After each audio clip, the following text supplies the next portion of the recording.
Welcome and good evening. Hi, Thomas. Hi, Timony. Hi, Jason. I believe, Timony, you had a jiu-jitsu malfunction. Yeah, you can call it that. I got some cracked motherfucking ribs up in this piece. I like the way if you see me doing this, that's why. I'm hurting, but we're going to do the show and it's going to be great. Good. Yeah. So, oh yeah, 43, episode 43. That's awesome. How are things over there where you are? It's well, the whole world is kind of screwy at the moment, but it's very humid here at the moment. It's quite humid, and it's difficult sleeping at night. It's very, very damp. Very damp. Yeah, finally, the temperature finally picked up over here on the Pacific Northwest as well. It's been in the mid 70s and a little bit of humidity as well. So it felt like winter was holding on to spring until about this week. So it's been enjoyable. And I want to say thank you to all of you tuning. Excuse me. Wow. I want to say thank you to all of you tuning in live on the Facebook live stream right now and jumping in the chat. We appreciate, and especially all of you who subscribe to us on Patreon. We wouldn't be able to do this stuff without you. And yeah, so here we are on episode number 43 today. We're coming up on almost a year of Week in Strange. What's up, Thomas? I just want to say a regular listener to the show and a big fan called Paul Sheridan here in Ireland. He's not a relation of mine, but he had a terrible car accident this week. He's going to be okay, but he's in a lot of pain. His legs were all smashed up. So if everyone could send Paul some lots of like loving, healing vibes. He's in hospital right now. He's not. He's going to be okay, but it was a very bad accident. But he was a big fan. He's a big fan of the show. So get well soon, Paul. Yeah. Absolutely, Paul. What's sending you love and healing vibes right now? That's absolutely tragic that occurred. But well, let's go ahead and start off episode number 43 of the Week in Strange, hosted by Timony Wild. Here we go. The sixth sense is a scientifically proven human ability. We often talk about intuition. Unlike logic, which draws conclusions from known facts, intuition is the ability to receive information at the level of sensations without the use of any analytical data. Recently, scientists have become seriously interested in the phenomenon of the so-called sixth sense. In particular, the U.S. Office of Naval Research, ONR, has taken up the study of the phenomenon. Back in 2017, Time magazine published an article titled, "The U.S. Military Believes People Have a Sixth Sense." We need to understand what gives rise to this so-called sixth sense, says Peter Squire, program manager in the ONR Expeditionary Maneuver Warfare and Counterterrorism Division. According to Squire, people often refer to the realm of intuition as irrational, but it is possible that this is still a psychological process, which is somehow explainable from a scientific point of view. If these mechanisms can be understood, then perhaps there will be ways to develop the intensity of the process and apply it to practical purposes. Judith Orloff, MD, Associate Professor of Psychiatry at the University of California, says, "In my private practice, I work with female executives who come to me to develop their intuition. They see it as a superpower to be used in all decisions at work, as well as a guide to action in order to be good leaders and organizers." Dr. Orloff claims that the mechanism of the sixth sense involves the entire right hemisphere of our brain, the hippocampus, and the digestive system, which also has neurons. It is thanks to the work of the so-called neurotransmitters that the butterflies in our stomach or a feeling of nausea arise in our intestines, and then we can accept or reject some things intuitively. In turn, the journal Frontiers in Human Neuroscience published an analysis of a series of experiments on the study of the phenomenon of foresight. They show that our brain and body can respond to random stimuli that occur 1 to 10 seconds before an event that has not yet happened. We respond to this with psychological changes in the cardiopulmonary, skin, and nervous systems. And the director of the Max Planck Institute for Human Development, Gerd Gigerheiser, believes that the decisions we make with the help of intuition are associated with an instinctive understanding of what information is superfluous. A few years ago, a group of scientists led by Dean Radin, chief researcher at the Institute of Noetic Sciences, conducted a series of intuition tests involving 26 people who knew certain techniques to maintain a state of heart harmony. Volunteers completed 2 cycles of study protocols 2 weeks apart. They weren't told the real purpose of the research. They were told that they would study reactions to stress. At the same time, one half of the participants performed the protocols after intentionally reaching a state of cardiac coherence for 10 minutes, and the second did not preliminarily perform this procedure. At the second stage, the first group, on the contrary, did not go through the cardiac harmonization procedure until the completion of the protocols, while the second one did. The essence of the experiments was that each subject was seated at a computer and asked to press the mouse button as soon as they were ready. For 6 seconds after that, the screen remained blank. At this time, a special program recorded the physiological parameters of the volunteer. Finally, 45 different images were randomly displayed on the monitor in turn. Each picture hung on the screen for 3 seconds, and the program recorded the reaction to it. The next picture was displayed only 10 seconds after the previous one was removed. It turned out that 30 images, depending on the plot, evoked a neural reaction in the subjects, and 15 a strong emotional reaction. But this is not surprising, as the fact that the corresponding reaction occurred even before the pictures appeared on the screen, an average of 4.8 seconds before they appeared, and the most intense was the cardiac reaction. Information is first registered in the heart, says Roland McCarthy, PhD. Then to the brain, emotional and prefrontal cortex, where we can logically correlate what we intuitively feel and disturbs.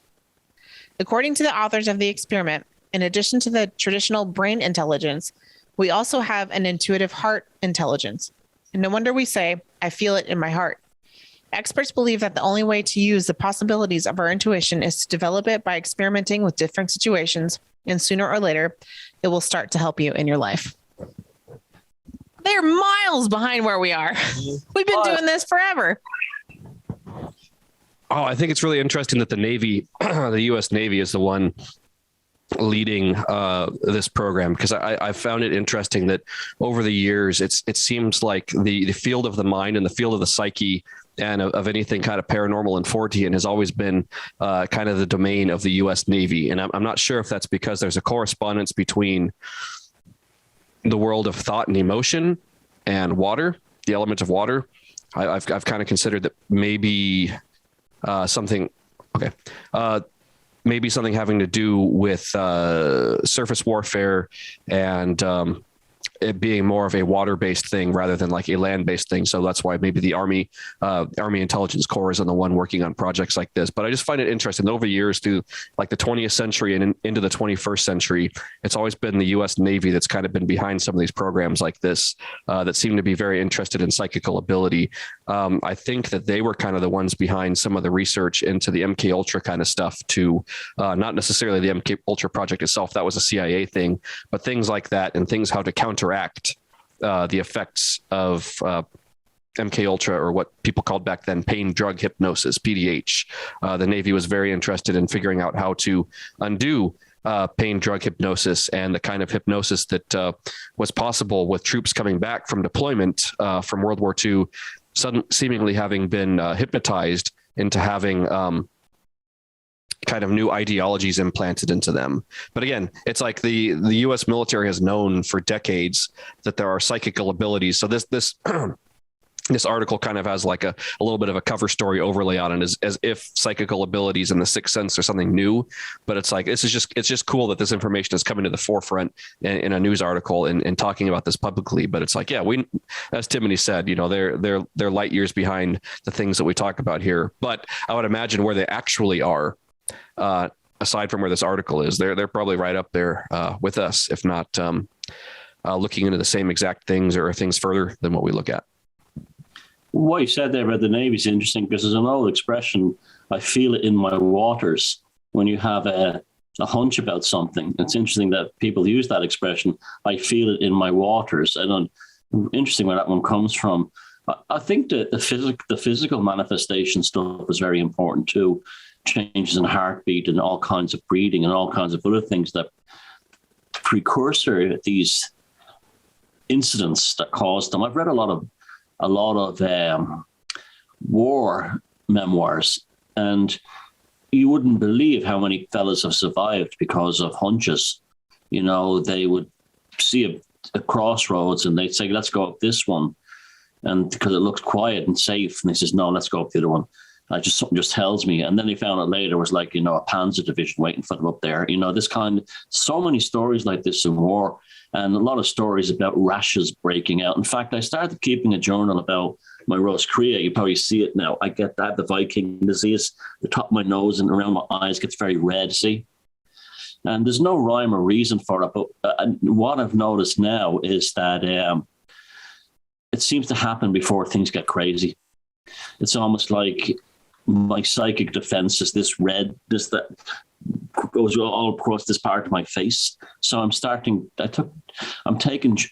a journal on it to see like what I've eaten, what I've drank, how much sunshine there's been. And it's none of those things. I can find no causal factor except before things go bonkers, it starts acting up. So maybe that's my version of that, you know, like of sweaty palms or an increased heart rate. Yeah, I wonder if the rosacea is anything connected to the nervous system, the central nervous system, especially because it's like with, I want to say it's the vagus nervous system or the vagus nerve that has a lot to do with the physiological side of psychic impressions. So I wonder if your rosacea kicks off because of, like you were saying, there's some kind of psychic disturbance or some kind of, I'm interested to see maybe if it's any kind of psychic amplification, whether it's positive or negative over time, if it's any kind of extra psychic activity, or if it's just crazy psychic activity.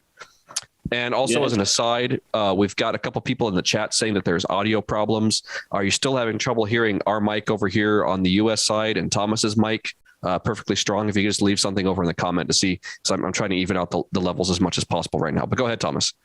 Yeah, it sounds perfect here for both of us. Okay. Yeah, it's also interesting how it's ethnic specific. It's only people of Celtic and Nordic background get it. You know, so it's very interesting. It's so, you know, you think like, well, it's less sunshine or something. Well, it's an interesting one. It's only people, and I've got both ancestry, so I got a double whammy of it.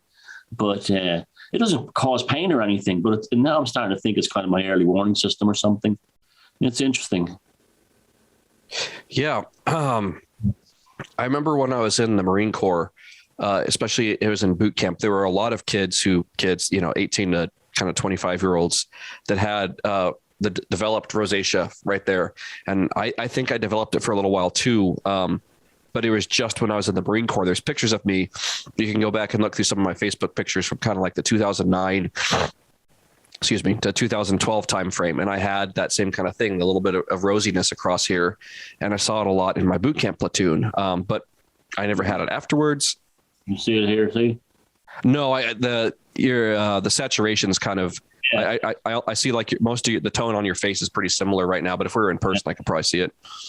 Yeah. But yeah, it was weird. I just had it when I was in the Marine Corps. So I don't know if there was something there feeding me or if there was something having to do with it. Well, maybe because you're in a military environment, you were developing that early warning system. I don't know. Perhaps. Yeah, that's what I was getting at. Is it could be a shared kind of psychical thing, like what this article's talking about. And we know that oxytocin levels increase among soldiers, especially, and the more they get higher and the more you're in battle and stuff like that. Yeah. So we develop this. The true meaning of the word empathy is an understanding of the other people around you. It doesn't have anything to do with compassion. That's a distortion of the term. But that's empathy just means a sort of like a knowing, like a hunch. We're all in this together. Sports teams have it, and so on. Tim, more of a noetic type of thing. I mean, if you're not feeling too well, we don't have to finish the show. You look like you're in pain. Are you okay? Yeah. Well, no, it really sucks. I'm in a lot of pain. What if you lie down and Jason, would you mind doing if there's stories? Yeah, I can do that. Do you want to go upstairs? Yeah. Okay. I can actually see the pain in your face, and it's not good. It's not healthy. Yep. I can do the stories. I got them right here. Yeah. Okay. I love you guys. I love you, Thomas. Thank you so much. I'm sorry to have to duck out, but this really does suck, and I have to go lay down. Now go lie down. Yeah. Let me just make sure I got all the documents right here for the rest of the show. But yeah. Feel better, T. Thanks. Everybody's. I know. But it's just interesting that that they're just now starting to put this out into kind of the public domain with the news, that people are just now starting to talk about it. And like I was saying, that this kind of stuff, they've been looking into it since, I want to say, about the World War II era, at least, with like I was saying, with troops returning and them kind of trying to undo what we would call like brainwashing or hypnosis, post-hypnotic suggestion type of things. So I think that's where a lot of this originated from. And it's probably a continuation of that research from that era. Let me just adjust myself here. Well, didn't the Russians and the commies put a lot of like money into studying psychical ish things and clairvoyance and all this kind of thing? The commies, that was a big thing for them. Yeah. I want to say that's where that idea came from, is that if there were U.S. troops that had been hypnotized by communists or by, embedded spies within the U.S., they wanted to be able to undo that kind of thing. So again, now it's like we're looking at it from kind of 21st century perspective in the kind of global war on terrorism, where it's the same kind of thing, where there could be ideology spread around through hypnosis and ideology spread around in that way, that they're trying to ensure that they can undo through some kind of psychic technology. But that article doesn't say anything that's secret, top secret, classified, any of that information. That's all stuff that's in the public. You don't have to have any kind of security clearance to get any of that information. And any of the real stuff that the Navy or that the Department of Defense is the Department of Defense is doing on this topic, we're not going to know any specifics of it. That stuff's all going to be, you need a really high security clearance to get any actual information about that. But I'd be curious, I read Dean Radden's. Timothy mentioned Dean Radden in the interview there. I read his book. It's really bad. It would put you off magic and things like that. It's a cold read, not very well written, very just it's magic with the science and without the art. So it kind of misses the whole point. But it's a kind of a cold academic text. It's tremendously uninteresting. It's probably the most boring book on magic ever written. And yet it was pushed out there big time in the mainstream, which made me very suspicious that they were trying to, its general thing was, this stuff is real, but here's why we scientifically think it happens, rather than it was just kind of, the book I found to be very strange and very cold and very, it would almost like it was designed to draw a line on their interest in magic and say, okay, you don't have to worry about it, think about it anymore. Right. Kind of like, was it COINTELPRO? Was that the one that was designed to dissuade people from any sort of socialist and communist kind of perspective? Am I getting that right, or am I mixing it up? Yeah, but I don't think Dean Radden wrote the book because he's a shill or anything like that. I just think that they when they wanted to put a book there in the mainstream, they didn't have someone like Alan Moore or someone like that at writing. If they got a scientist to write it and made it very, very cold and prosaic as possible, to the point where the publishers or whatever would say, okay, we've killed off interest in the subject now by making it completely boring. And that's what the book is. It's completely boring. Yeah. It's interesting that whole thing that they do that. I've noticed in TV and film in the last probably decade, they do this with making things look very uninteresting with stuff regarding space and space travel, where it's like, oh, if you go into space and ancient history. In ancient history, they do this with so many topics now that those topics that they make so dry, it's like, okay, there's obviously dry. That's the word. Yeah, that's dry. That's the perfect term. Yes, dry. Yeah, and it's just like, I don't know how to put it any other way than that. Yeah, it's just this dry, detached, there's no romance of it. There's no interest in it at all. But Lame Sage says over there in the comments that Cliff High mentions with vagus nervous system issues, advises a high-fat diet, cooking with ghee, that kind of thing.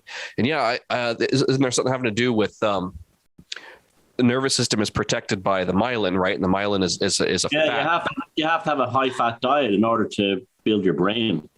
That's right. I mean, that's why I'm extremely suspicious about the whole low-fat diet thing, fad of the 70s.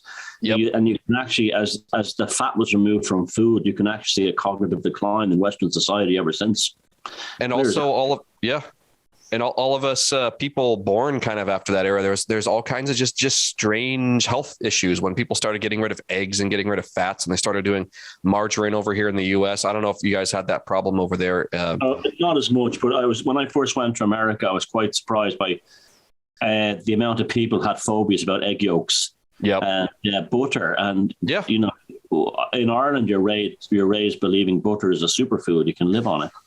right. It's really for the skin and everything, and yet the Americans were terrified of it. It was just weird, yeah. And it was just a marketing thing by the margarine companies and so that kind of thing. Yeah, and I think it's a little more nefarious than that. I think it has to do with the deliberate suppression of the human nervous system, and this whole all these fad diets that are coming around now about veganism and lean meats and all this stuff of getting the leanest possible, as if people like there's this idea that people think if they eat fat they're going to get fat, because the two words fat and fat have an association like that. Yeah. But it's like no, that stuff breaks down and you need it for your nervous system, your brain, and all those functions. And it's like one of the only sources of vitamin B12, right? Is through saturated fats. In Sri Lanka, they eat huge amounts of coconut, which is very high in saturated fats. And the women there in their 60s and 70s don't have any gray in their hair. And they have beautiful, still got skin like teenagers. Right. That's because the oil content, the fatty oils in coconut. Oh. So, and since we don't have Timony here to kick us into the next story, we're going to keep talking about the same one over and over and over for a while. So I'm going to start reading this next story here. Unless Thomas, you had anything else to say about this? No. We've been here before with the Russians and stuff, but I do find I'm very fascinated as to why the U.S. Navy in particular is the one interested in all the spooky stuff. Yep, and I think it's that water element thing. I'm trying to get these documents to open here. Multitasking, but it's not even that. It's even things like the fascination with UFOs and stuff. It seems to be the Navy. Yep, and they control Google Earth as well. So you wonder if what they've scrubbed off Google Earth that they've seen or captured that they haven't told us about. Exactly. I know if I were to go back in and be active duty again, I'd want to go into the Navy, become an officer, and probably do naval intelligence. That would be cool. I know I got a lot of people out there who think that I'm in the Navy and doing Navy intel. No, I wish I was that cool. But okay. Well, this next story actually kind of is a segue off of this that kind of goes perfectly into what you were just talking about, Thomas. So this one, the story is from earthsky.org. The title of it is, Did Alien Technology Crash in Pacific in 2014? Harvard astronomer says maybe. They left the out of the title into the Pacific. Two examples of alien technology. Harvard astronomer Avi Loeb is best known for thinking out of the box. For example, in 2018, he suggested that Oumuamua, or however you say it, the object from a distant solar system that passed near our sun the year before, might be alien technology. On April 20th, 2022, in an article in The Debrief, Loeb suggested that a meteor known to have crashed into the Pacific Ocean in 2014 might also be technology from an alien civilization. The meteor made news in mid-April 2022 when a memo from the U.S. Space Command confirmed that the object came from outside the solar system. Loeb and fellow Harvard researcher Amir Siraj argued in 2019 that the meteor might have an interstellar origin. Now, Loeb has taken a step further and suggested that the meteor might not be a natural object, but artificial. And he hopes to scour the ocean floor in search of it, as Loeb told EarthSky. The likelihood of our finding extraterrestrial technological objects depends not just on whether extraterrestrials have sent them, but also on our willingness to look for them. Loeb's book about Oumuamua is titled Extraterrestrial, the First Sight of Intelligent Life Beyond Earth. Confirming the Interstellar Visitor. Loeb and Siraj wrote a paper in 2019 detailing their belief that in 2014 the meteor had an interstellar origin. They were unable to publish it at the time because their findings relied on classified government data. But the U.S. Space Command tweeted a memo on April 6 confirming the object's interstellar origins. If accurate, the meteor which hit the ocean near Papua New Guinea on January 8th, 2014, is the first known interstellar visitor. As Loeb wrote in the debrief, the release of confirmation letter is a watershed moment in which the government assists scientific progress by the confirming of the interstellar origin of the so-called CNEOS-2014-01-08 meteor at the 99.999% confidence. Scientists estimate that the CNEOS-2014-01-08, the formal name of the interstellar meteor that crashed into the ocean in 2014, was about a meter in size. Loeb says the Earth can act as a sort of fishing net for these interstellar objects. Retrieving interstellar samples. While scientists would love to explore objects such as Oumuamua further, Loeb points out that sending a mission to an interstellar visitor would cost billions of dollars. He compares it to the current return sample mission to solar system asteroid Bennu. He argues it would be much more cost effective to retrieve a possible sample of the interstellar visitor from the ocean floor. Loeb wrote in the debrief, at a cost that is 10,000 times smaller, one could scoop the fragments left over from an interstellar meteor and study them in laboratories. Loeb imagines retrieving the samples from the ocean floor using a magnet. Researchers successfully used this method in 2018 off the coast of Washington state after a large meteorite fell there. Loeb says they are currently designing a mission to explore the impact area off of Papua New Guinea, which is about a 4 square mile area, 10 square kilometers, and in waters about a mile, a couple of kilometers deep. Could it be alien technology? Then Loeb let his imagination run wild on what they might find. As he wrote in the debrief, the fundamental question is whether any interstellar meteor might indicate a composition that is unambiguously artificial in origin. Better still, perhaps some technological components would survive the impact. My dream is to press some buttons on a functional piece of equipment that was manufactured outside of Earth. Why this meteor is different? What about the 2014 meteor, besides the fact that it may have an interstellar origin, would lead Loeb to believe it could be alien technology? Loeb told EarthSky, the interstellar meteor CNEOS-2014-01-08 appears to be rare in both composition, tougher than all known meteorites, including those made of iron, and in speed, faster than 95% of nearby stars relative to the sun. Yet it was the first interstellar meteor detected through the light emitted by its fireball.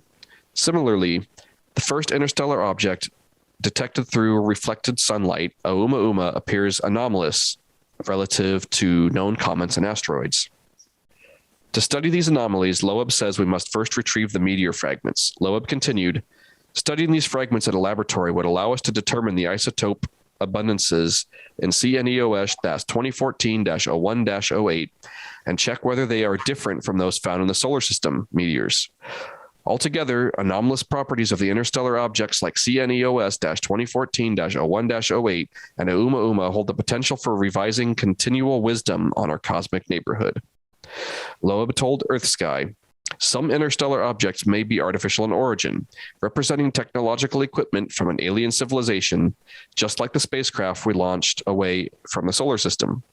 They would appear like a plastic bottle swept ashore on the background of natural rocks. We do not know the composition or nature of the 2014 interstellar meteor, but we do know that NASA never launched an Oumuamua-scale spacecraft, the size of a football field. However, it did launch many spacecraft on the scale of the 2014 interstellar meteor. A Drake equation for archaeology of alien technology. Astronomer Frank Drake wrote a famous equation for trying to estimate how many communicative alien civilizations exist in the universe. It's called the Drake equation. Avi Loeb has created his own equation for space archaeology. Loeb told EarthSky, extraterrestrial space archaeology is engaged with the search for relics of other technological civilizations. The senders may not be alive when we find the relics. These circumstances are different from those encountered by the famous Drake equation, which quantifies the likelihood of detecting radio signals from extraterrestrials. That case resembles a phone conversation in which the counterpart must be active when we listen. Not so in extraterrestrial archaeology. Loeb's equation. Loeb explained his equation to EarthSky. What would be the substitute for Drake's equation for space archaeology. If our own instruments survey volume V, the number of objects we find each snapshot would be n equals n by V, where n is the number of relics per unit of volume. Suppose, on the other hand, we have a fishing net area of A, like the atmosphere of the Earth when fishing meteors. In that case, the rate of new objects crossing the survey area per time is R equals n by V by A, where V is the characteristic one-dimensional velocity of the relics along the direction perpendicular to that area. Both n and V could be functions of the size of the object. NASA launched many more small spacecraft than large ones, and it requires more energy to launch faster objects.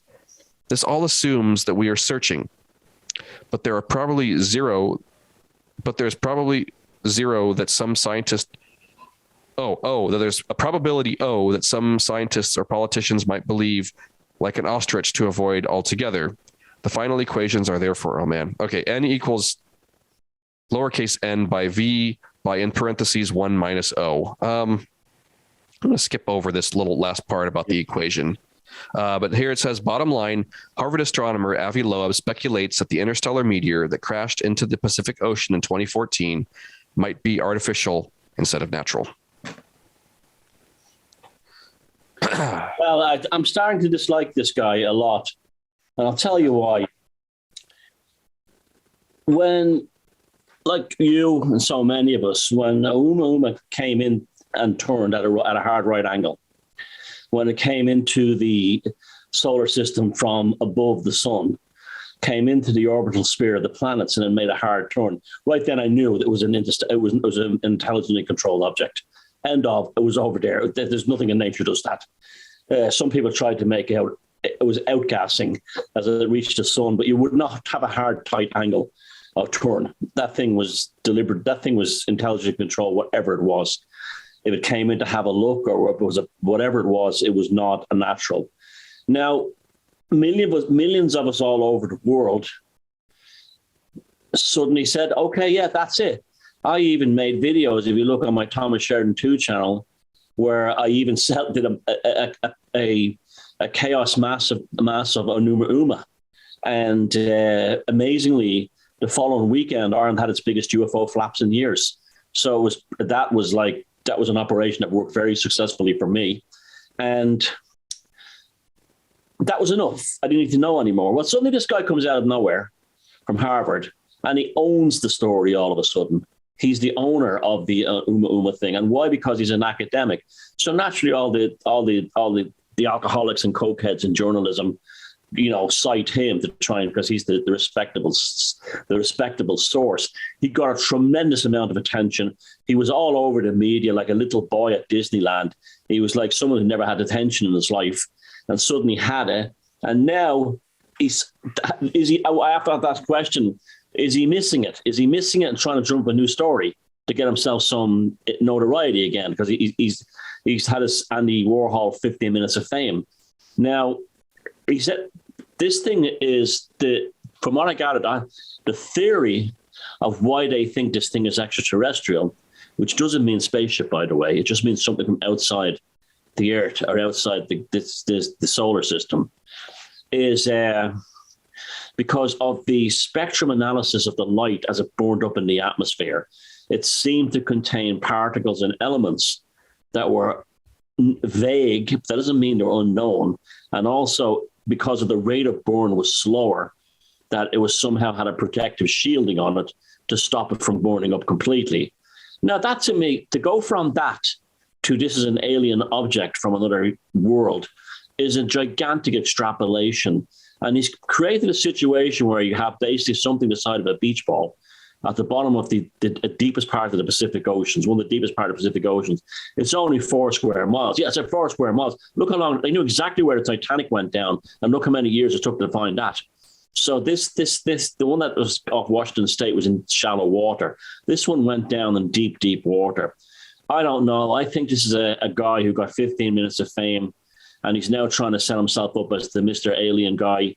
And I think it's also, on lots of levels, it could be a psyop, that they do pull this thing out and they say, oh, it was just a meteorite. And so is Uma. Yeah. And the expert, the world's number one expert agrees. Right. And his equation thing was strange too. That got a little weird at the end, but especially because, like you were saying, when an academic gets their hands on this information, there could be some actual legitimate things like the Black Knight satellite, which I think could be left over from a previous terrestrial Earth-based civilization, whether from the Atlantean time period or sooner up the time track or way back on the time track. I'd imagine, there would have been points where we would have had the technology to get us up in space. And that's why people like Jack Parsons and von Braun and all these people had these dreams and these ideas of going into space, because that's something we've done before. Whether it's the kind of vimanas and stuff that we hear about in the Vedic texts, the Vedic scripture and everything. I would imagine that, that kind of technology has existed. And I've said the thing before about Oumuamua possibly being like one of those remote controlled, like the equivalent of a remote controlled container ship.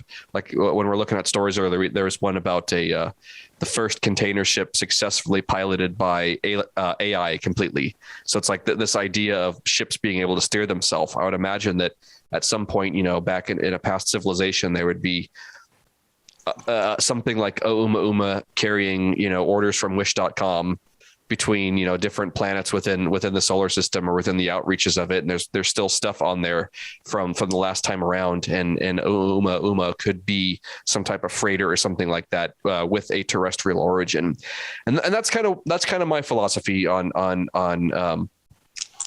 spacefaring technology, that we've done it before, and it's not as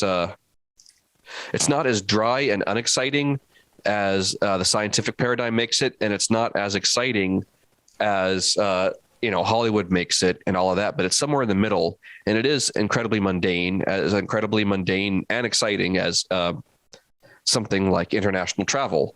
But again, I think this happened in previous civilizations, and I think that if we go through and comb through artifacts within the different rocky planets of our solar system, we might find things like this. We might find artifacts of our own creation that would totally, entirely mess 100% with the time scale and this nice little neat Darwin evolutionary type of paradigm that they're trying to impose upon us, that man came from animals, and that right now we're at the current highest height of technological advancement, that we're the smartest we've ever been. And it's like, no, we've been around for a long time, and there's been other high or higher civilizations than our current one. Maybe some of them look very similar to our current one, but each one of them has a little bit different flavor as far as what technology goes into the forefront, like our microprocessors and PCBs and all the electronics we use is a big factor in our current civilization. I would imagine there could be other civilizations that never developed that kind of technology the way we did, and we might have our own inherent inbuilt difficulties with developing technology past where we are because of that. Or it also, on the other side of it, might help us develop technology in other directions because of that. But I'd imagine if we go back and look through the Atlantean civilizations and things like that, there'd be other high technologies that perhaps steam power, or perhaps vacuum tubes or valves, as you call them over there. Those technologies might have went farther and didn't develop the way solid state technology did over here, for instance, in this current civilization. But again, I think there is a possibility, though, that there could be spacecraft out there that could be floating around. Like they even said in the article, this thing could be from a group of people that died a long time ago, and just like a Coke bottle washed up on the shore someplace, this could be something from a civilization that doesn't exist anymore. If there was something that crashed into the ocean, if it did burn up, like it had a different metallic composition than most objects do as they come in. Yeah, and if it was something like that, it could be a piece of leftover technology. And I still think it'd be cool if somebody was able to go up and get some closer pictures of the Black Knight too, to see what that is, if that actually is something that's in geosynchronous orbit, or if it's just a piece of junk left over from one of the Gemini missions, or something like that from back in that era. From the moment I started looking at the Oumuamua, I have to say it came with a very sort of strong spiritual presence. That it was something. Was it a lot? It was more just like a piece of technology. It seemed to me that there was a kind of a spiritual aspect to it as well, or even maybe probably it was alive or something. And the way it came into the solar system was very interesting.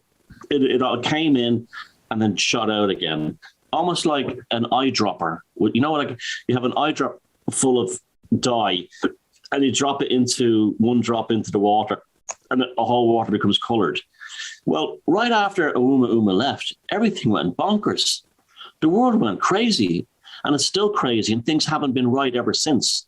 It was almost like you could believe these kind of things, that it was some kind of exterior thing affecting reality. And if those of us who can see it for what it is knows that it's probably something more than just nuts and bolts technology.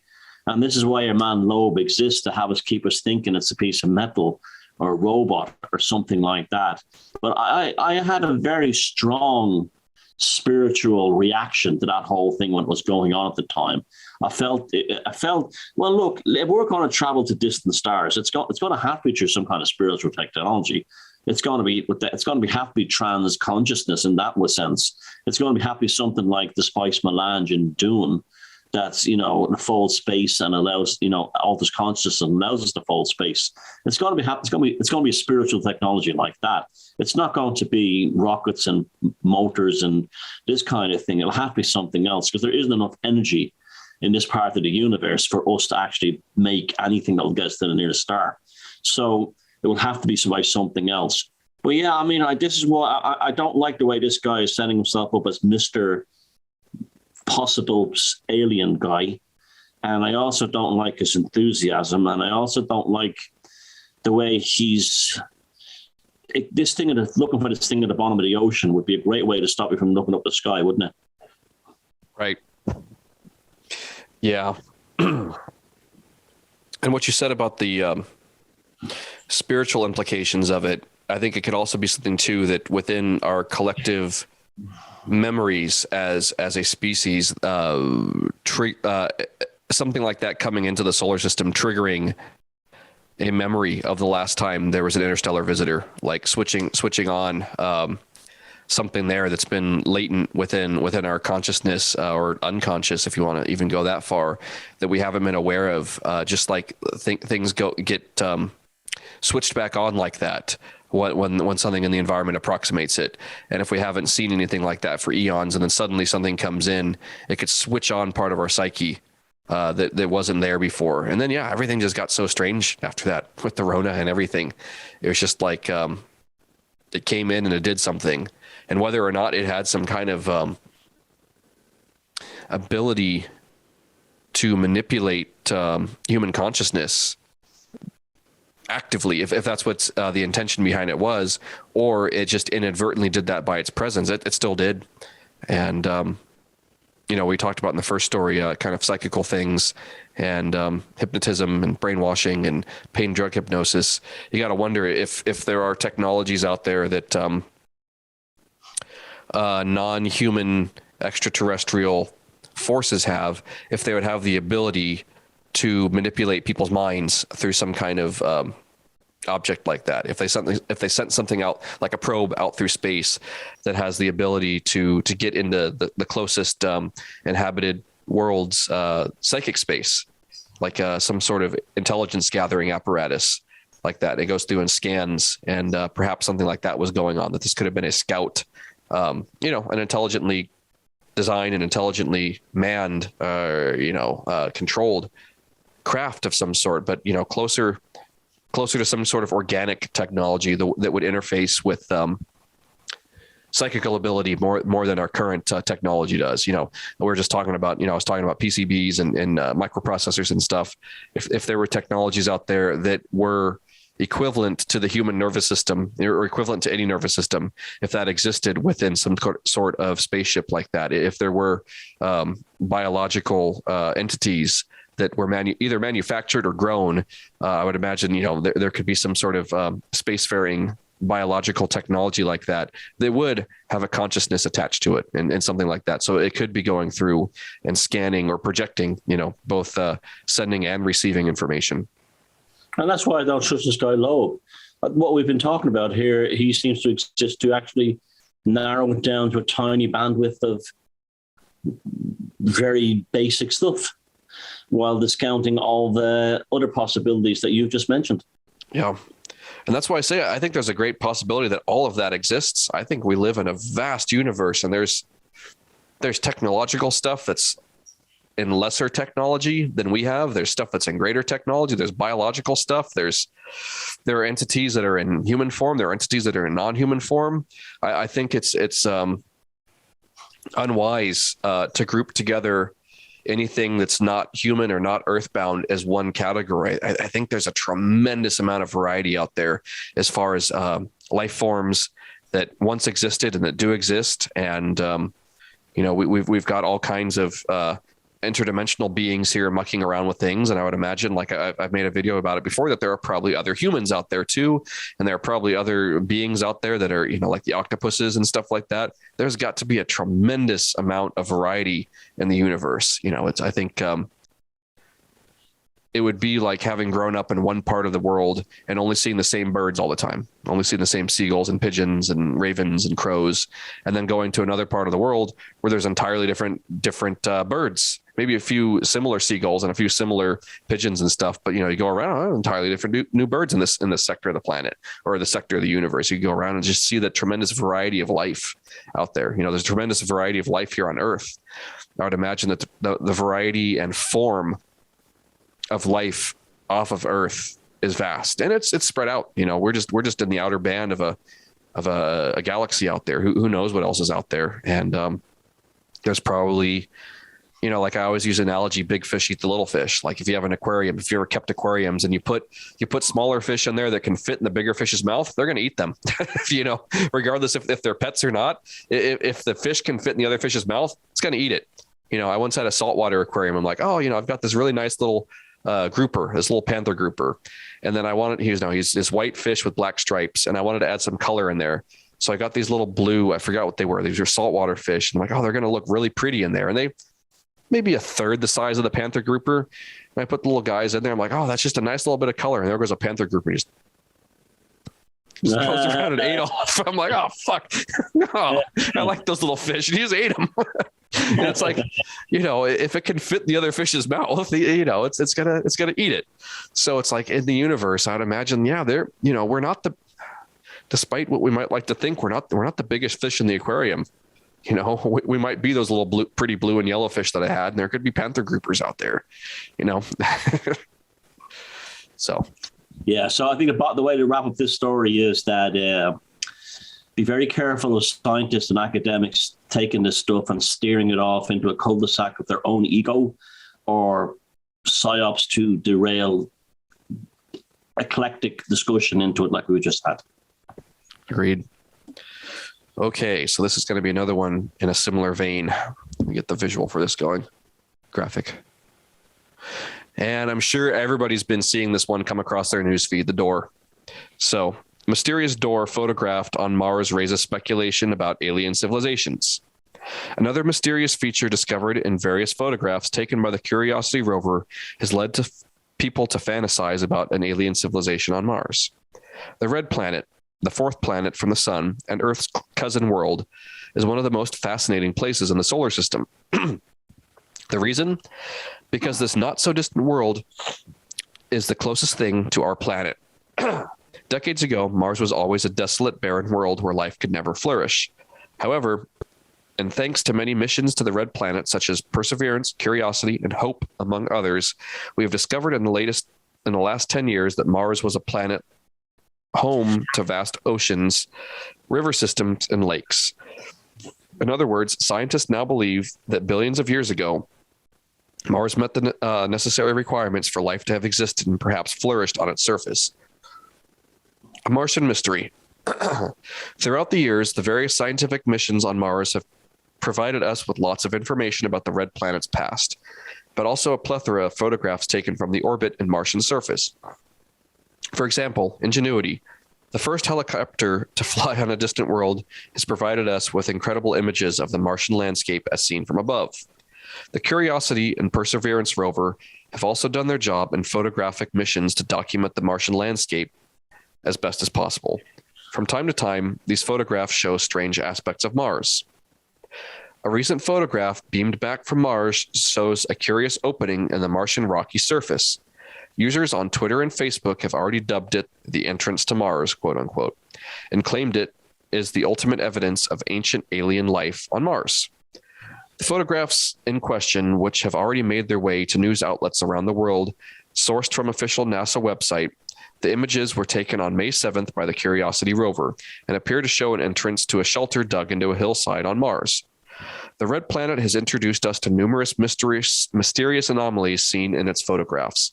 However, these anomalies are most of the time the result of pareidolia, making us familiar with forms such as pyramids and domes to stones with quote-unquote eyes. Pareidolia, the tendency to perceive specific, often meaningful image in a random or ambiguous visual pattern.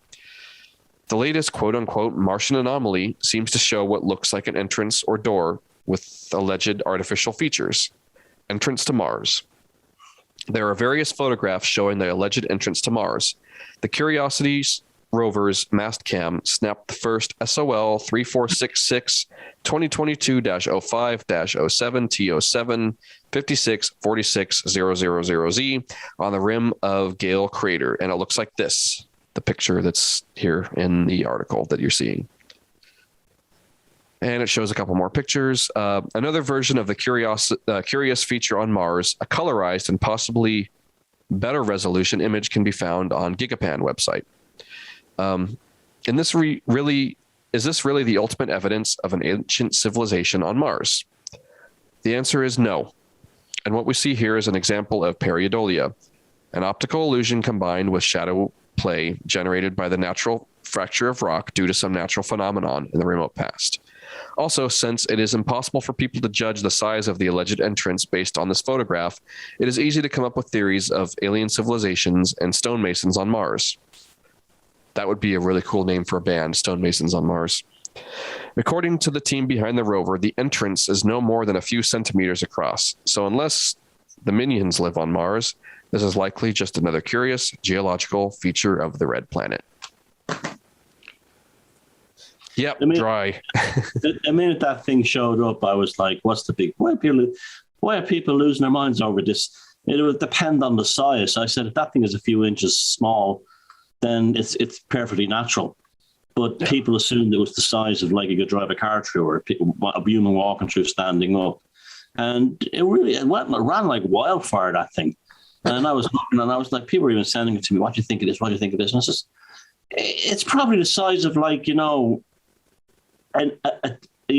ping pong ball or smaller. You don't know. Where's the scale? There's nothing to tell me anything.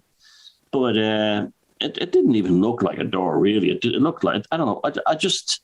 I do wonder if these hype things are put out there just to make people who are interested in the possibility of an ancient civilization on Mars look like fools, because they can say, "Oh, look, they all thought this was one, but it was the size of a a keyhole and this kind of thing." But I mean that story kind of annoyed me this week because it seemed to me that it was just people weren't putting on the critical thinking faculties and putting one and one together and getting 5,000. And you can't go on that kind of information. Do you remember the famous face on Mars, Richard Hoagland and all that? Yeah. Well, they did take another picture of the mountain or whatever it was from a different angle when the sun was in a different sky, a different position. And guess what? There was no face. It was just that when the Viking originally took the photograph of it, or Mariner, whichever one it was, it was just that it was the sun. It was a simulacrum. And it was just the angle that it was at. And I saw a presentation by Richard Hoagland given to NASA. Actually, I think it was the Goddard Space Center, I think. Right, all the scientists were there. And, he said there was here's the pyramid, here's the temple. And it was all so unbelievably vague based on one photograph. Yes, the thing did look like a face, but you'll see those kind of things everywhere. And then they did photograph it again. The face wasn't there because the sun was at a different angle. So we have to be very careful with this stuff. Now, I've seen pictures of stuff on Mars that definitely do pique my curiosity, including things that look like trees. They look just like trees, and other things as well, like jet black holes, the perfect circles and things like that. These are the things, and they're substantial. They're like about 1,000 feet across. I want to know what those things are. I don't want to know what something that looks like anything. It looks like a door, but you don't have the size of it. Again, it's like the Abbey Loeb thing. Is this all put out there to distract us from the real meat? And those of us who are looking for the real meat, they'll say, "Oh, remember when you guys all thought there was a door to this into Mars, and it turned out to be only an inch high." This kind of a thing. So right. I mean, to me, that wasn't even anything to be excited about. And as soon as it was debunked, I knew, that makes perfect sense. It looks like it's about an inch high. Yeah. It is interesting to see, though, that there's a lot more interest in this idea of there being past civilizations on Mars. And, we're not talking about, Marvin the Martian looking things. People are interested in this idea of there being either human life or something like that having once existed on Mars. And again, I think this could be something having to do with our collective unconscious and things like that, knowing that there is something to that. But again, this kind of stories like this and the other one with Loeb, exactly like what you just said, to discredit anybody looking into it, because it's like, look at this picture. It turned out to be a couple of centimeters high, and this is what they're all going off of. And the same thing with the face, the same thing with pyramids and all of that. And I would imagine that there are, and we talked about the leg too that showed up. There's a little thing poking out of the ground. We did that one a few weeks ago, and it's like, I would imagine that there are actually really cool looking things on Mars that, those photographs are classified and top secret, and they'll never, ever make their way to the public domain. If there's actually, out of place artifacts, a Walmart or something, or a Roman columns or something there, or anything, footprints, or like you're saying, trees, or just a dog walking around or something. I forgot who it was, but somebody talked about one of the colorized photos on Mars. There was an American flag. I think it was on one of the rovers or something there. And someone color corrected it based on the colors that were in the American flag, and did put a LUT over it or whatever it is, when you color correct, and the atmosphere and everything was no longer red. It looked exactly like Earth. So it's like some of these colored photos. Yeah. Oh, I remember when I was a kid, when the Viking lander photographs came back, Mars they tinted the photographs to make Mars look like it was red as anything. But in the last 10 years, there's loads of things. You can go onto the NASA websites and look at this. You'd think it was the desert in America or somewhere like that. You'd think it was like the Middle East. It has like a blue sky, and it looks just very much like Earth. Yeah. Yeah. Yeah. It kind of has that kind of red soil, kind of New Mexico kind of look to it, kind of thing. But yeah, I think that, again, it's my opinion that we did, as humans that look just like us, live on these planets. I don't know how long ago. I think it might be not as long ago as we think, but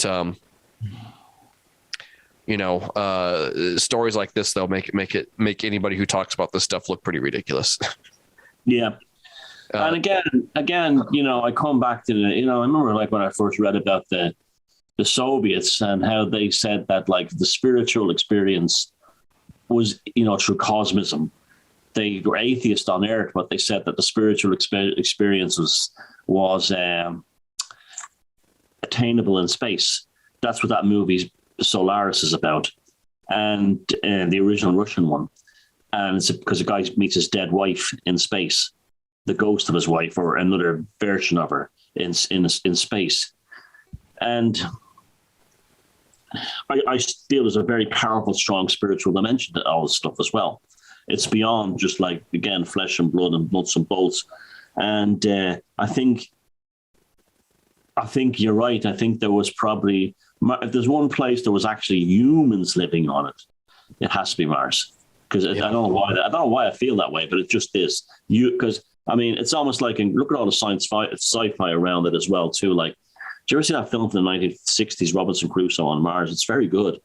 There's a terrible title, It's actually a very beautiful film, but it's about a guy who gets trapped on Mars, and suddenly he discovers there's not only intelligent, dangerous Martians, but there's also like a native people that the sort of like the AI Martians are trying to wipe out. It's really cool when you look at the story now in the kind of world we live in today. But Robinson Crusoe on Mars, terrible name, but it's a very good, a surprisingly good and very deep film in its own way. But yeah, that's the only one I could think of. I tend to think that if there's life on the other planets in the solar system, there'll be different kinds of organisms or even plasma or something like that. And right. Also, I told you when we were making Libre Velocity, I went through every photograph of the Apollo missions I could, and there's hundreds of them, and most of them are out of exposure, or they just all nothing. They don't show anything interesting. That was like sort of like worthy of putting in a paper. And the more I looked at these pictures, I kept coming to the conclusion that the moon is a haunted realm. It's like I felt like the moon felt like a haunted house to me. Yeah, and the thing about like things that kind of look like glass structures or vitrified glass on the moon, there's something interesting about our moon it's a mystery. The fact that it's in what's it called, geosynchronous lock, where we always see the same. Yeah, it's too perfect. Yeah, it's too perfect. Yeah, it's the only moon that does that. All the other moons have their own orbit, right? Phoebe, someone mentioned Phoebe. Dave mentioned the monolith on Phoebe is meant to be about 90 meters high, and there's some of the moons. There's over 200 feet. 90. Yeah, sounds about right. Yeah. But it's just the things on some of the moons, Iapetus and Io, Phoebe, the one that's got the circumference around it that kind of looks, the ridge around the circumference of it. That looks, yeah. And it's the latest photographs of Pluto, it looks nothing like what they expected. It looks remarkably visitable, Yeah, like Mars, yeah. It's not a ball of ice. It's actually got quite a complex geological surface. Right. Yeah, so it's like all this stuff just kind of blows the paradigm out of the water, and I think that's why there's some of these dry stories that just make everything fit nicely and neatly into the paradigm that nothing can go outside of that. So articles like this get shown where maybe this photo was doctored up and put out there deliberately to throw people that are into this kind of stuff into all one bucket, and into all one category, so that the baby gets thrown out with the bathwater. Do you remember about 10, no, it wasn't even 10, maybe it was 10 years ago, 7-8 years ago, some video was put out there pretending to be Stanley Kubrick, saying he had faked the whole, Yep. You know how many people believe that? And I knew instantaneously that that's not him. That wasn't him, right? This is clearly like a fake. But you know how many people believe that? They jump. To this day, I still, my film about the psychedelic, the shamanic nature of space travel, to this day, I still get messages posted on that YouTube video saying, "What are you talking about? Stanley Kubrick admitted on his deathbed that he faked the whole thing. I've seen the video." To this day, that's still believed. Right. Yeah. Yeah, psyops again, and there's a lot of that out there. There's a lot of really good information that people start putting out here in the alternative scene, and then those things get co-opted. Is that the right term? Where they get kind of commandeered by people who come along and do stuff like this. So yeah, I mean, the whole thing of to me, the space travel thing, even our own space travel, back to the kind of spiritual technology again.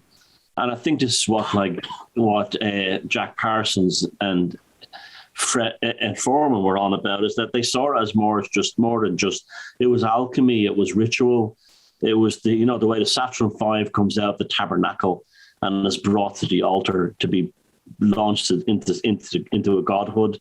The countdown is like a ritual. The whole space paganism thing we talk about. I mean, if you want to worship a piece of technology as a god, the Saturn V rocket is about as close as you will ever get.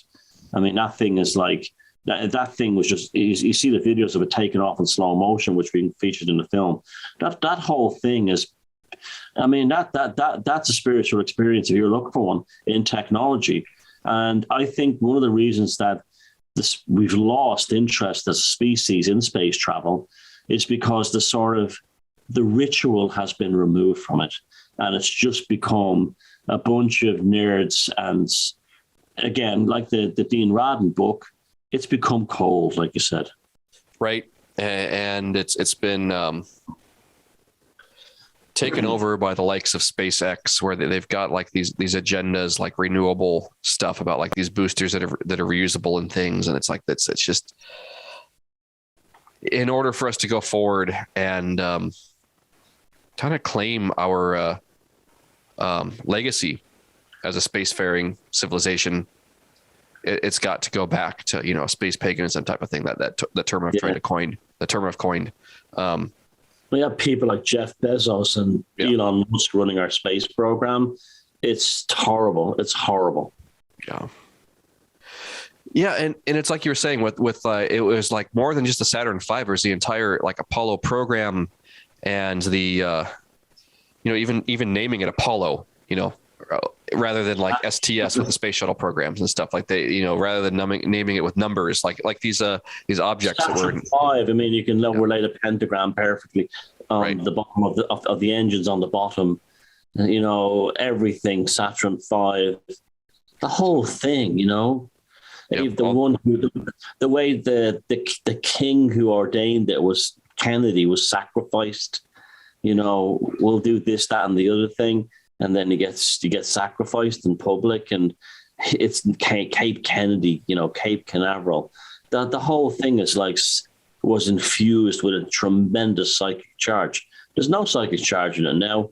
I mean, I have to say, if the most exciting thing in space travel in recent years, and it was in its own kind of way, was William Shatner going on Jeff Bezos' rocket. You know, that's a sad indictment of how bad the whole thing is and how uninspiring and uninteresting it's all become. Yeah. Yeah. And just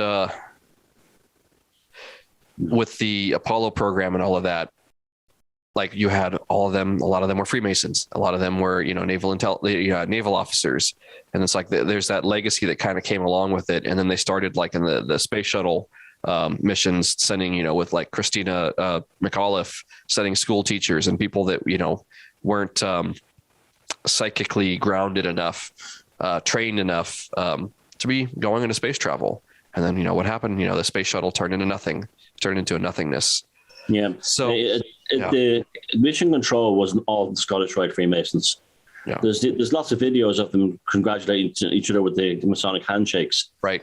And it was Buzz Aldrin put the seal of the Scottish Rite on the surface of the moon, like after the American flag.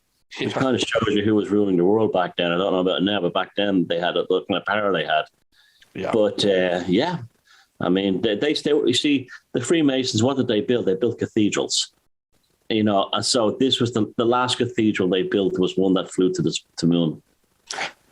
Yeah, and that's still magic. That's rite and ritual.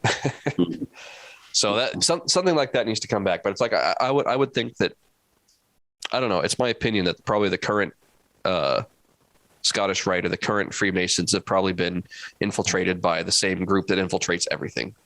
You know, that's infiltrated every group. Or it's lost its charge, and they've moved, the real ones who are doing the real thing have moved on to something else. Right. Yeah.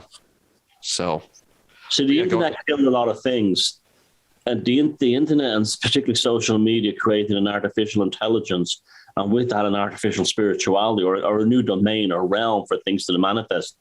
And that's why, you know, the resurgence of paganism definitely came about with the internet, and also possibly Crowley's Aeon of Horus ended prematurely because of the internet.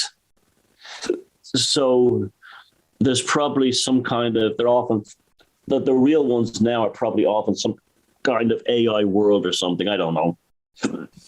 Yeah, trying to create that next reality to bring all of us into, like you've talked about the motherboard land, you know, the digital Elijahs and the digital, not Muhammad. I don't know that canon very well, but all those people trying to take people into the techno salvation or digital salvation, you know, Okay. Well, would you like to do the psychic weather report? Yeah, we'll do that now. All right. Is it bad? Is it great? Are you happy? Are you irate? The weekend psychic weather.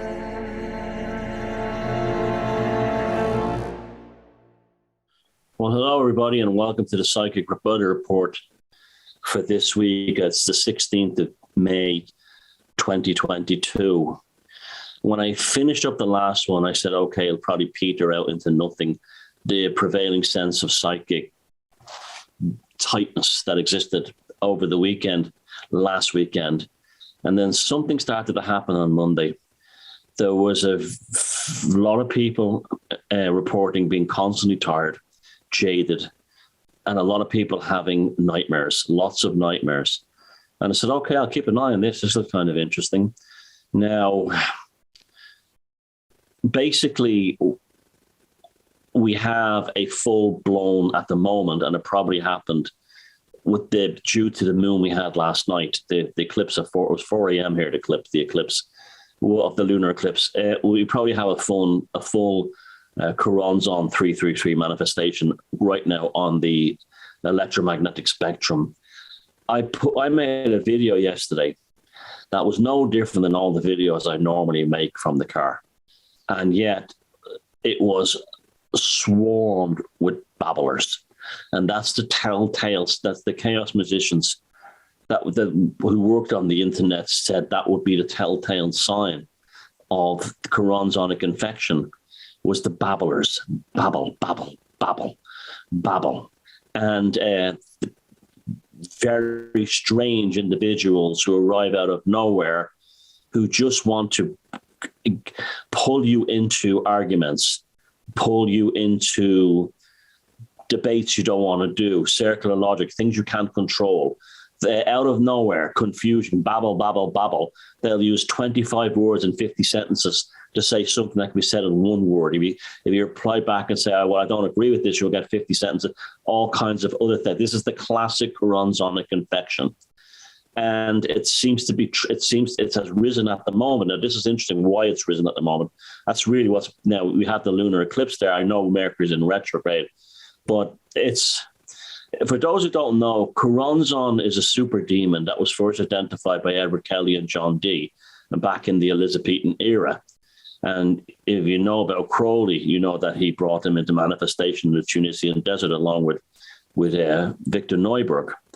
And he is the lord of cancer, cholera, and chaos. And I would add cannabis to that as well. In fact, Crowley, to actually bring him forward, smoked huge amounts of weed. And a lot of the sort of Christian skunk monkeys are very, very pathological right now. They're actually being, this is the irony, they're defending Christianity, but they're actually possessed by Choronzon. It's as clear as day. They're actually, now, it's also coming out that as Twitter is banning bots on its platform, that people who had 50,000 followers on Twitter suddenly had to have 6. That Twitter was literally nothing more than a maelstrom of Choronzonic energy during most of its period. And this is what gave the impression of these wokies having a bigger following than they did, or a bigger constituency than they did. These are basically Choronzonic fake accounts and bots agreeing with every mental illness that they spewed forth upon Twitter. And this is why it's suddenly stopping at the moment. We know what happened with Disney in Florida when they went a bit, they went a bit too wokey too quickly. And now all the social media tech giants were very quiet about the Roe v. Wade thing in America. And now Netflix told their woke employees, if you don't like it here, go find another job. So the woke seems to have been the primary feeder for Choronzonic energy. It's suddenly been switched off. So the Choronzonic energy is almost like exploding out, looking for new things to jump into. All over the cannabis Christian skunk monkeys, all over my videos. you will find it in your own life as well. There is chaos everywhere. He's the Lord of cholera, cancer, and chaos. And so here's I'll bet lots of you are going to be filling the comments below. I'll also put the video below my own. It was a well-known VON I did on Quran's and it was so bad one time I wouldn't even say its name, but I'm okay with it now because we actually have the tools to deal with it better by bringing it out there. But don't make any, until this thing winds down and we're at the peak now, and it might even get worse, don't make any unnecessary journeys. Don't do anything that's risky. And I'm not talking about just daredevil sports, like you're planning to jump out of an airplane this week and a parachute. I'm talking about things like if you have to fix your chimney stack on your roof and you have ladders, don't do that until this comes down, right? Because it's about confusion and chaos, you must keep a sharp, stoic mind. Do not let anyone drag you into circular debates of babbling. As soon as the babbling begins, get out, okay? Be stoic and isolationist. Very important. This will be, if you're on the road and somebody beeps, this is why there's been mass shootings all around the world this week as well. This thing is because it's primary feeding, and people have picked Christian Morris when he talks about the wokies are actually like demons or something. This is actually turned out to be true now, because as their primary feeding force of this chronic energy, Twitter, and the wokiness is being taken from it. It's now firing into anything you can find. If someone cuts you off on the road, don't go beep, you asshole. They might shoot you. That's the kind of thing. Don't go into neighborhoods you have a bad hunch about. Now, in terms of food, be very careful what you eat. Just eat simple, high protein, high fat meals. Don't eat anything that has a high carbohydrate diet, because you need to keep your blood sugar levels low, because that leads to bad decision making in these periods. Especially don't get wasted on beer. Don't drink too much beer. In fact, if you can avoid it completely. Same for wine. And even like me, if you drink lots of cups of sugary, milky tea, stay away from that. Keep your blood. You know this whole thing when a woman is depressed, she eats a bucket of ice cream. There'll be lots of you feeling depressed. Don't eat that bucket of ice cream. Keep your blood sugar levels low and stable and be as stoic as possible into this path. Don't get drawn to arguments. Don't get drawn into debates. Don't engage with babblers, especially who use 100 words to say one thing. Stay away from them. Be stoic, be isolationist, and this thing will pass. There is a lot of wicked, dark, grasping, violent energy out there, and you must stay clear of it. If you have terrible nightmares, don't worry. They're just happening. You will see changes in people that will be babbling as well. I would even say, here's another one. Cannabis, stay away from it. And also, this will be a controversial one. People with depression, that doesn't mean, now, when I say depression, I mean people who have clinical depression. It's not their fault, but they're targets for this energy because they're easy to get to. And misery loves company. So it's best to keep a stoic distance without being nasty or anything with people like that. I even believe that things like cannabis oil, CBC oil. Now, you know this whole thing that they say that, and the more I think about this now, human beings have cannabis receptors in their body. What makes you think that that's for a good reason? Those cannabis receptors could have been put in there by some ancient pathological force to actually when you've used this stuff, it would break down your consciousness and get in there. So just because your body has natural receptors in it doesn't necessarily make that was some kind of act of divine being of love that gave you that wanted you healing. Be very fucking careful with all this stuff. You have to re-examine everything when you wake up, not just, what you saw in the spirit molecule or Jesus was a mushroom and all this nonsense. Stay away from people who babble about esoteric things right now. They're babblers as well. The religious fanatics will come to the fore. Stay clear. They're not a spiritual anyway. The reason why they're fanatic is because their souls are not working anyway.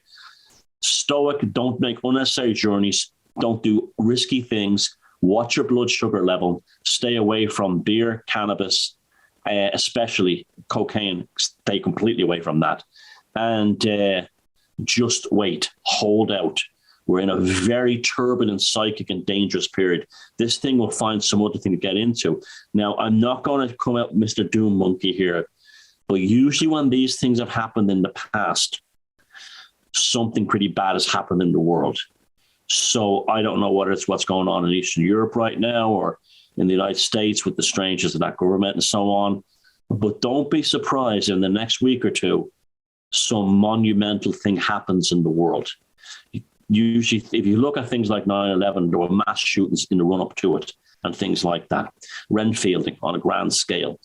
But this Coronsonic energy is very powerful right now. Number one rule, do not engage in babble and do not be drawn into arguments and debates with these entities. And if they're human beings and if you know them, they're possessed. Stay away, move on. It'll go in a few weeks or so, or maybe in a week, maybe in a few days. Right now, it's poison. It's pure poison. And that's the week in psychic weather. Is it bad? Is it great? Are you happy? Are you irate? The week in psychic weather.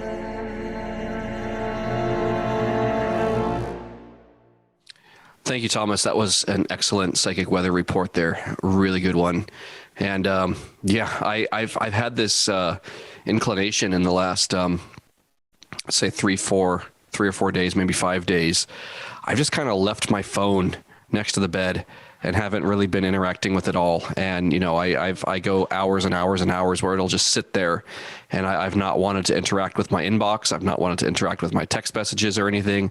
I got a number of very strange messages last night around kind of between like 1 and 4 a.m. And it was just like exactly what you said about the babble. It's like you sent a message. I don't know what time it was your time, but there's some time. I think the timestamp was around 4 a.m.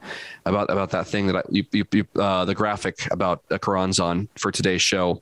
And it's like I looked at it and my inbox was full of weird things like that from people or entities last night. I'm like, yep, he's right.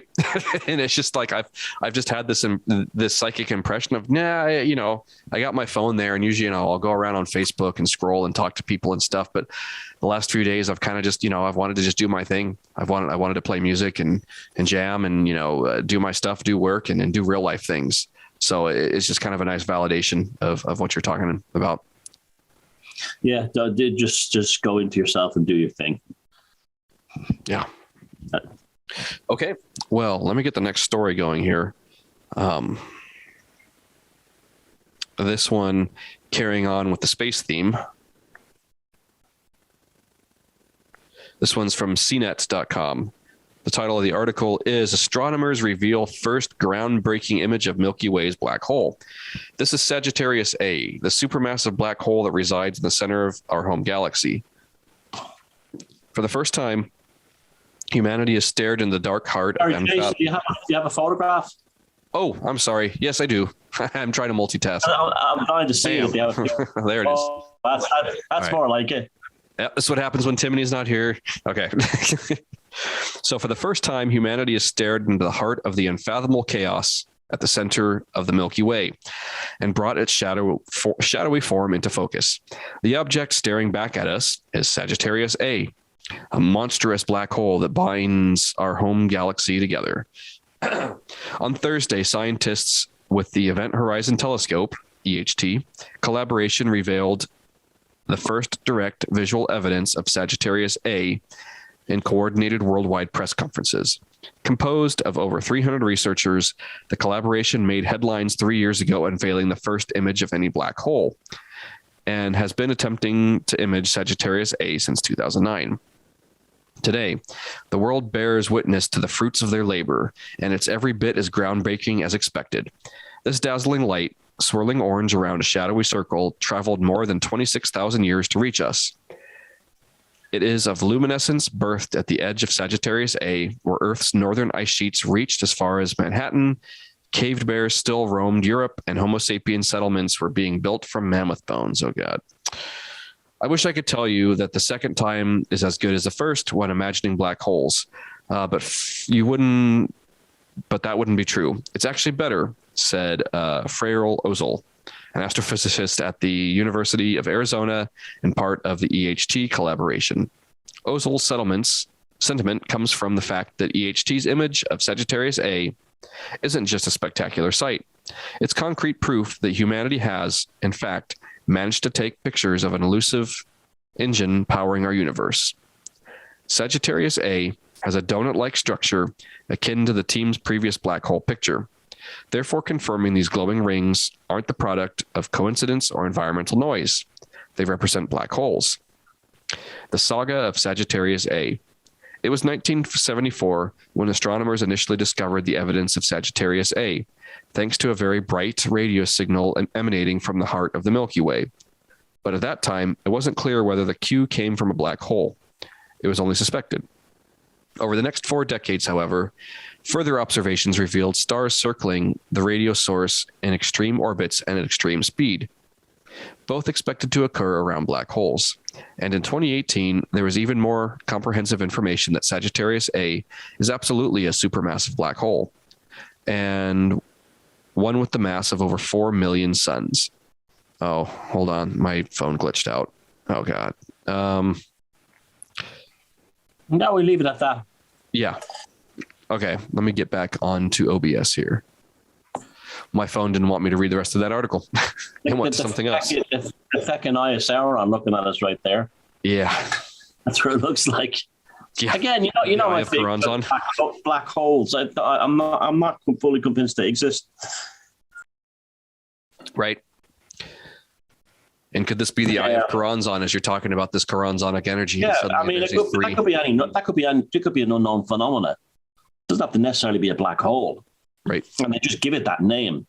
And, they'll never get out there. It's very difficult to see. It's very far away. And I don't know. I've never, I mean, the whole theory that black holes are needed to fill in to make the Big Bang exist. That's the reason why they were brought into the discussion, was to prove the Big Bang. But I don't believe the Big Bang. Do you? No, I don't. That model, it's like the one free miracle that the scientific paradigm is given to cause their creation mythology. There's something real weird about it. But I agree. This is kind of their piece to put that puzzle together. Yeah. And, Stephen Hawking's made a career out of black holes, and it was almost like people were afraid to challenge him. And yeah, exactly. And then there was for every, plenty of cosmologists, and this is going back a long time. I remember reading that back in Omni magazine back in the 80s, said black holes are bullshit. They only exist because the Big Bang is real. And is the Big Bang real? This is an assumption. It's almost like black holes were invented to legitimize the Big Bang. Once, like you said, the one miracle they're allowed. Yeah, and I still don't know what to think about them. I think that that movie Interstellar, with it being some sort of portal, I want to say things like that exist and they aren't black holes. I want to say that there are. That's how I'd be more inclined to think about it. Yeah. But not these things that incredible mass and the idea of distorting time. That, again, we talked about time last week. I think time is not relative. How could it distort something that doesn't really exist? Right. Yeah. So, yeah, I've got a problem with that one, especially because it's part of their dogma. And whatever this image that they sent back is, it's something, and it's interesting. This comes along with this Karanzanic energy you're talking about. When you talked about chaos, cholera, and cancer, is that it? 3 C's. Yeah. The other one that I always notice with Karanzan is the dispersive energy that Karanzan 333 has, and the sigil of it being a group of triangles, very similar to the radioactive symbol, and that ability that it has to disperse attention, to disperse flows of whatever you're working on, whatever one's working on. Authenticity. Karanzanic energy loves to demolish anything authentic. Yeah. And it's Karanzanic energy is very much about theory and dogma and orthodoxy. It despises anything that's derived from self-thought or self-reflection. Self-knowledge, or, know thyself kind of stuff. That's really interesting. It's just, this is all coming to the forefront right now in the weird psychic weather. This full, what was it? The full moon, they call it a strawberry moon or some kind of red moon yesterday. Yep. But all this stuff kind of culminating at the same time. But I agree. I mean, that this ties in with your psychic weather report. It kind of ties in with everything, even going back to the first story about psychical abilities. It's like all the stories that we've read today that up to this point have had this overlay of the kind of scientific paradigms, agreed upon acceptable way of talking about Fortean and paranormal topics. And, we dive into these things a lot deeper. We have really good discussions in the Beyond Room 313 Facebook group and in the comments below these videos on YouTube. There's been some, tremendous conversations we have about these things. And then the way that these articles are worded, I mean, they're worded for normies. And they're worded for people that like the academic type of thing. They're worded for people that need that dogma, that dogmatic thing of, since so-and-so with PhD after their name said it, this is the agreed upon orthodoxy. Yeah. I made a video about this last week about the whole in between lives area and getting implanted with the ideas of going along with the prevailing orthodoxy. I think that's a real thing. That ability to go along with what the prescribed dogma is. And, us rebels are kind of out here. I use this analogy a lot. We're kind of like ship captains that we're all out, again, navigating unknown waters. And some of us have gone into similar waters, and we come back to a tavern in a port, and we talk to each other about what we've seen out at sea. We tell each other our sea stories, the things that we've seen in our psychic worlds, the things that we've, found out there in our own realities. And, we come into port and have a pint with each other and talk about our discoveries. None of us are really hanging our colors on any sort of dogma or, our theories about things evolve as we evolve. That's the really cool thing about this group of people here in the tribe is we don't have a prevailing orthodoxy or a book or a set of rules or a canon that we go along with. We've got a lot of tenets that we follow. The fuck 'em if they can't take a joke, and no contact ever again. And some of these really good, you could call them spiritual synchronicities, right? Dreams. Yeah. Right before the thing started up this week, I found this old pendant I made of Baphomet. Work. Hold it in front of your chest. Okay, yeah, there he is. It is. I made this ages ago, and Baphomet is Pan, really, when you think about it. It's really Pan.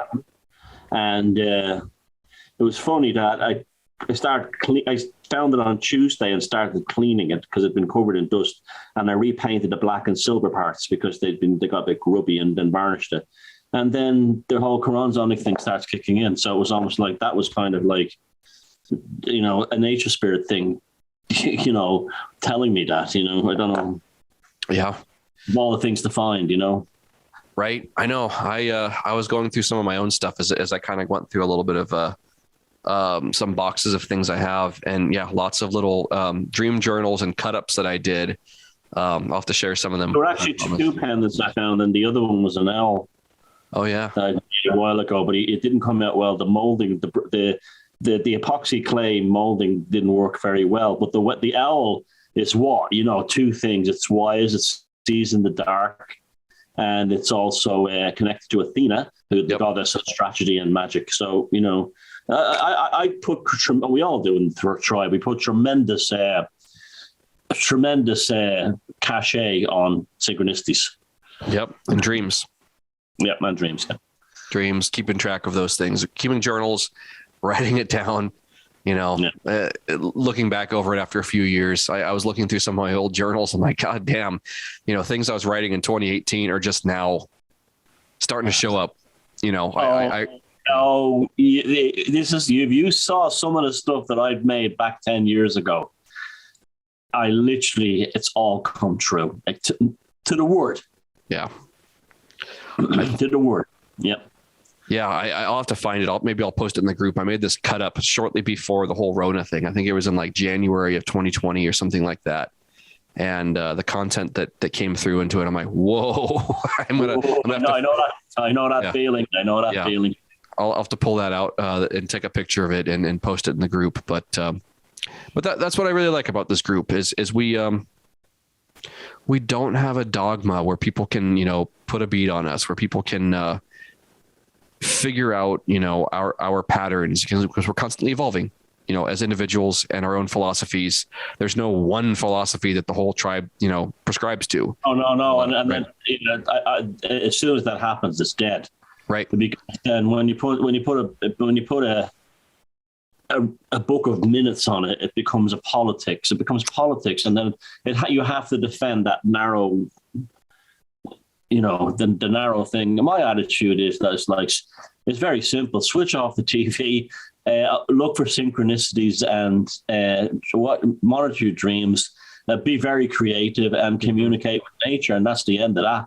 That's that. Once you have those things done, you're on your way. Everything after that is just like an extrapolation of that. Yeah. Life is so much more valuable, so much more rewarding and valuable. Yeah, that's right. When I create more than I consume, I love sitting down in front of the TV sometimes. And, I love, binge watching something, but I actually love more than any of that. I'm looking at my drum set over here and it's like, I love playing music, sitting down with Timony and having like a few hours of a jam session like that fills my cup more than sitting in front of the TV and, even watching a bunch of David Lynch or something. It's like, I'll binge watch all of season 3 of Twin Peaks, for instance, and really love it. But I won't get as much, I won't have my cup filled as much as like a good, late night jam session.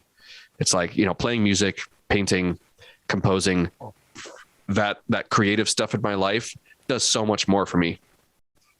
Today I'm still feeling the nice buzz, if you want to say, from a good jam session yesterday. Like playing music, it just makes me feel full. It doesn't.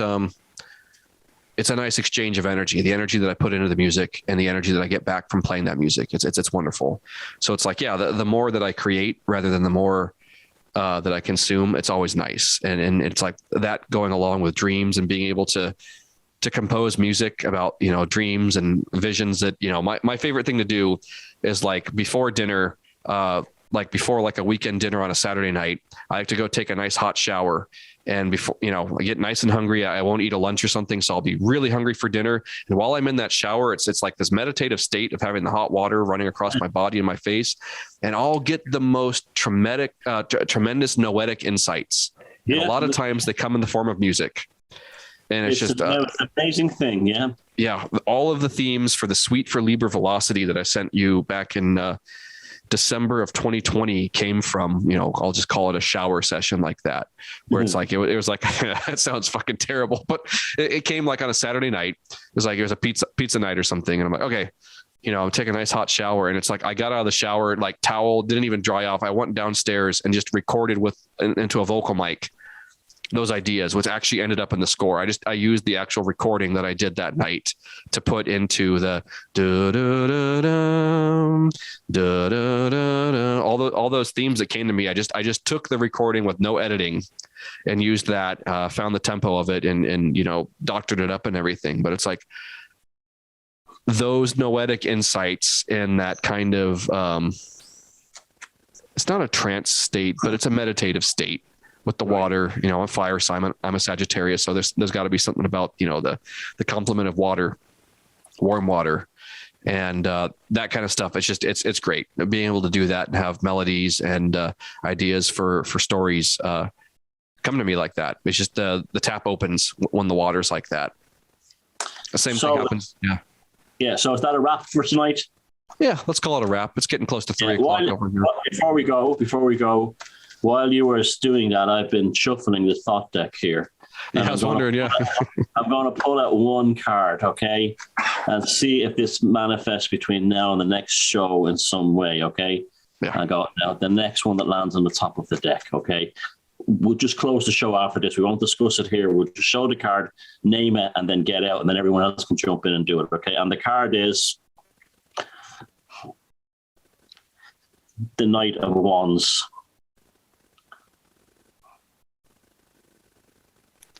Okay. See you, Jason. Bye, everyone. Well done, and thanks for pulling in for Timony. And I hope Timony feels better. But God love her, her face she was wincing in agony at the beginning, but she has to. So everyone, you've got you know the score this week.